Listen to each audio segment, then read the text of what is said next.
জাহাঙ্গীরনগর বিশ্ববিদ্যালয় শিক্ষার্থী ধর্ষণ চেষ্টায় অভিযুক্তকে গ্রেপ্তারে প্রশাসনের ব্যর্থতার অভিযোগ তুলে মহাসড়ক অবরোধ করে বিক্ষোভ করেছেন জাকসু নেতারা।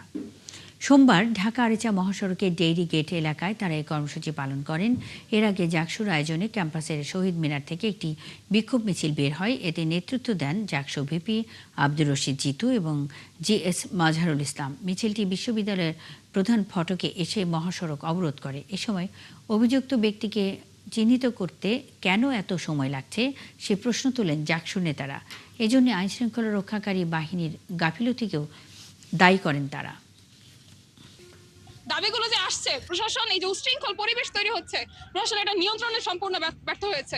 আমরা রাষ্ট্রের সর্বোচ্চ পর্যায়ে বার্তা দিতে চাই আমাদের আজকের এই মুভমেন্টের দ্বারা, যে এই বিচারের থেকে কোনোভাবে কোনো প্রকার ষড়যন্ত্র, কোনো প্রকার ইন্ধন, কোনো প্রকার সামনে যে জুলাই হামলার বিচার আছে সেগুলো নিয়েও যদি কারো কোনো পরিকল্পনা থাকে, অপরিকল্পনা থাকে, সেগুলো কোনোভাবে বাস্তবায়ন হতে দেওয়া যাবে না।